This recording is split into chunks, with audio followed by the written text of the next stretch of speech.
welcome back to my channel.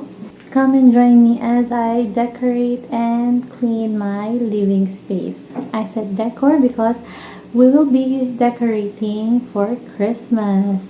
I know medyo late na kasi October na, pero actually early pa din siya for most countries. So talagang dito kasi sa Pilipinas, di ba? Maaga tayo. Pagpasok pa lang ng Burr months, talagang Christmas na. So hindi naman kalakihan yung gagawin natin decoration. It's just a reused decor from last year.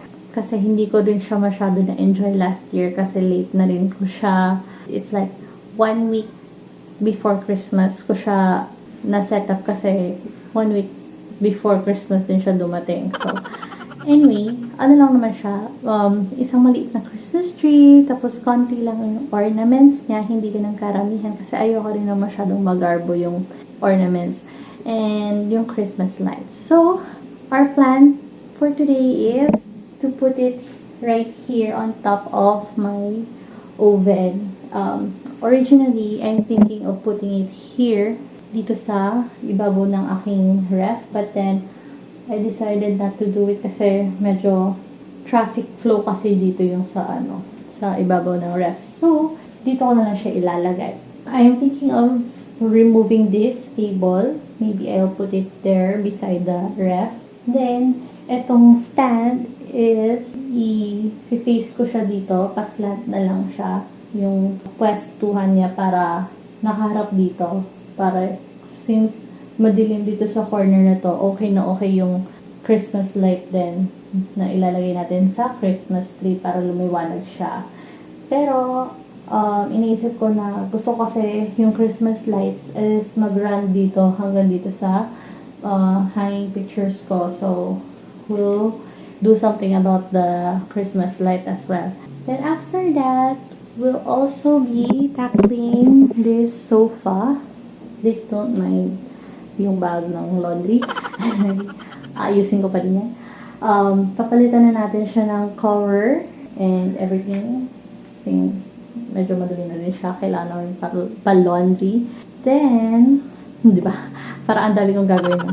So, papakita ko po sa inyo yung isang itatakal natin, which is the bookshelf. So, itong bookshelf na to yung itatakal natin. Lilinisin natin yan.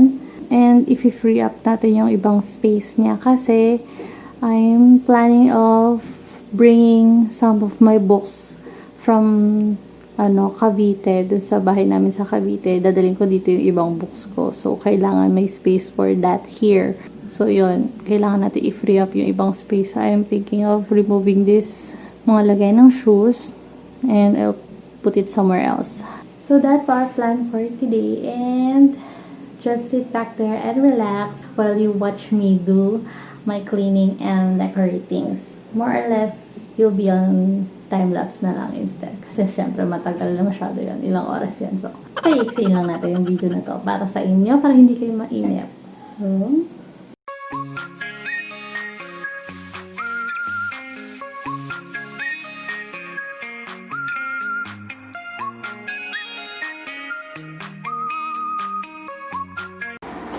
So, as you can see, ito pa rin yung mga kahoy ko.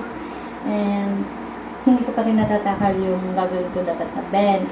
Pero, I'm thinking of doing it within this week. Kasi, kailangan na talaga, as in, super tagal na. It's a long time coming. Lagi akong sinusupo ng katamaran. So, hopefully magawa ko na siya within this week. Hopefully.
Okay guys, so ito na lang yung gagawin natin parang pinaka-base ng ating Christmas tree kasi medyo tabi kasi yung pakaba.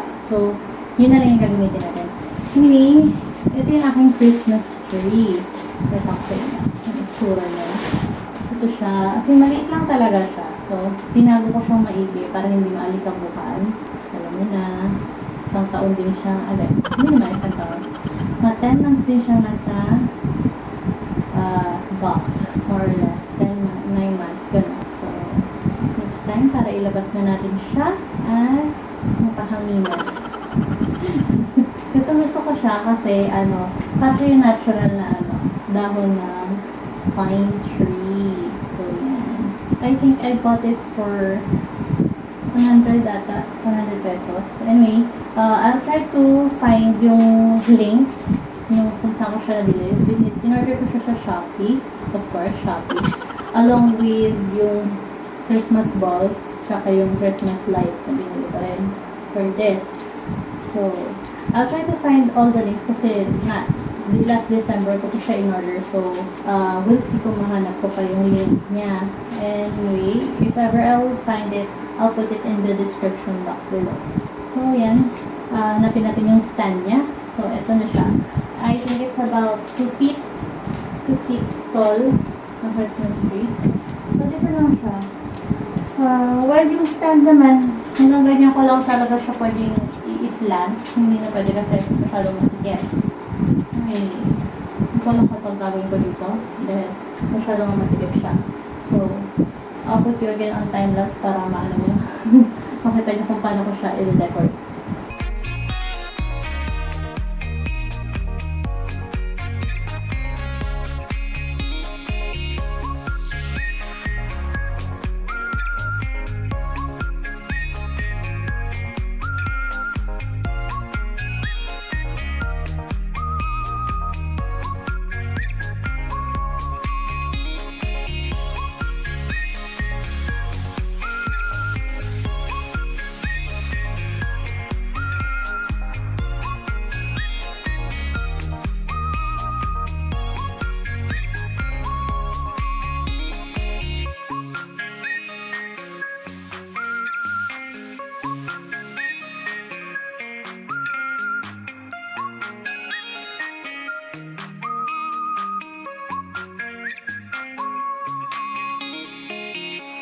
Okay, let's check guys kung gumagana pa yung natin, Christmas lights kasi hindi ko siya na-check kanina.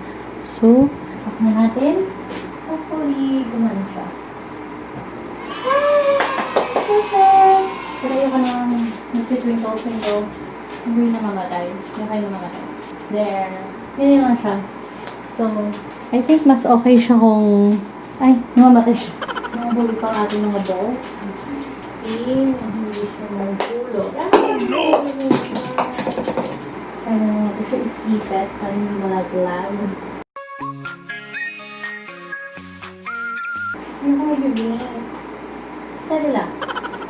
Hindi ko mag-blink. Sipit na lang natin yung aming mga balls. There. Diba? Okay ba? Not sure kung makikita niyo siya. I think mas pag hindi nakailaw. Try natin na off muna yung ating ilaw. So there you go. Let's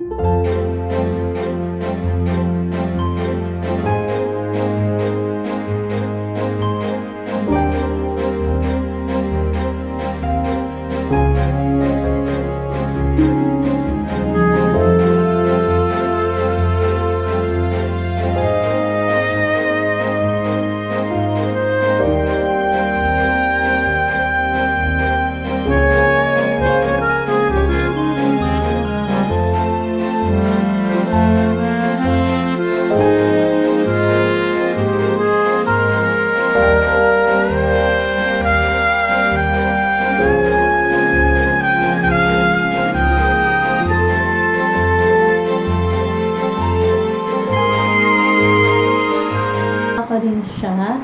Nailabas ko din yung aking Christmas decor. I know, hindi siya karamihan. Simple lang. But, maybe I'll try to make more Christmas decor. May mga ano na lang siguro, mga wall decor ganun. Or I'm thinking of putting a parang pasabit dun sa corner. Pero for another vlog na yun. Anyway, let's continue on with our mess here. Cleaning up our mess kasi grabe ang galing ng sala ko, grabe, di ba? So, tuloy na natin ating paglilinis.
Next morning. So, yun na nga guys. It's the next day and late na ako natapos kagabi maglinis dito sa buong sala. So, napagod na ang lola niya. And tinamad na ako mag-closing ng video and ipakita sa inyo yung reveal.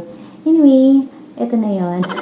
Here it is. So, I'm not sure kasi hindi ko na-picturean yung or nakuhaan yung before. I'll try to still show you the glimpse of the before, yung itsura ng buong sala ko.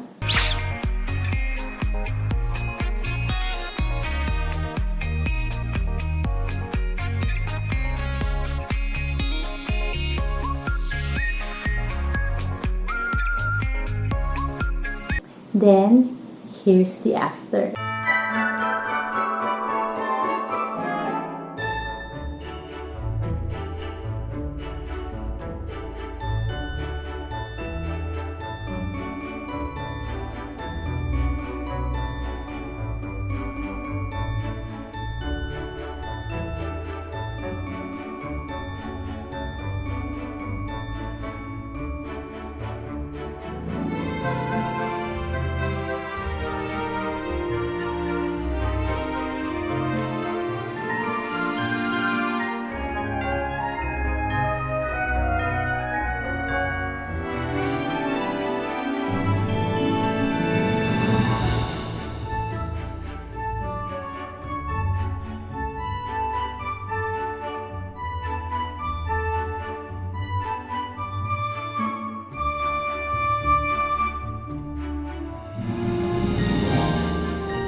Pinakita ko na sa inyo before yung ginawa ko regarding the Christmas lights. Medyo simple lang talaga yung ano ko kasi yun lang talaga yung decoration na meron ako available right now. And maybe who knows, madagdagan pa siya. And I'm thinking of making something na isasabit ko dun sa corner dyan para hindi naman bare na bare yung tuktok ng sa may Christmas tree ko. Anyway, I'm happy with what I've done so far. Hinang ko na lang dyan kasi dito ko kasi sinasaksak sa may ref yung Christmas light. So, yan. Diba? Just running all the way there. Kadugtong ng Christmas tree ko. With that. Yan. So, yun nga. Inislant ko na tong shelf na to para nakaharap. Mas easy access na yung ovens ko. Pati, mas madali ko nang ma-access pag magluluto ako or maghihit ako ng food something there. Diba? Tapos, clear ko na rin yung dito. Wala na yung mga gamit. And don't mind yung mga kahoy kasi for another project ko yan na matagal na dapat ginawa. Pero, I'll try my best na gawin yun for another vlog na lang. Tapos, here, ganito pa din yung ayos nung patungo ko ng toaster and nung percolator. Then, nilabas ko na lang dito yung mga magazines ko. Keme-keme root lang na pang display yan. Anyway, pwede pang babago yan. So, for this area naman, yung lagay ng ibang shoes, dito ko na nilagay. Tapos, pinatong ko na lang yung, kasi, cleaner out ko yun nandito sa shelf. Tapos, as you can see, bago na ating sapin sa ating, or cover sa ating sofa. Diba? Diba na siya ngayon? Cherry blossoms, Japanese style. Then, ito na nga. Pag-usapan natin yung shelf. Medyo free up ko kasi yung space dito sa baba dahil nga plan ko na idalhin dito yung ibang mga libro ko na na-collect ko na nasa bahay sa Cavite. So, pag nakauwi ako, bitbitin ko rin yung ibang libro ko para mailagay ko na dyan. I-display ko dito kasi sayang naman. Medyo kalat-kalat yung books. Yung pagka-display ko ng books, hindi siya all in one, lang, in one shelf na sama-sama para medyo naka-style pa din siya. As you can see, syempre hindi pa rin mawawala yung mga Eiffel Tower collection ko. Nandiyan pa rin siya, naka-display. So yun lang guys. I hope you enjoyed our mini decor and clean with me video for today. And if you like it, please click on the thumbs up button. And don't forget to subscribe to my channel guys and follow me on Instagram at my so-called sweet life. Thanks again guys for joining me for today and I'll see you on my next one. Bye!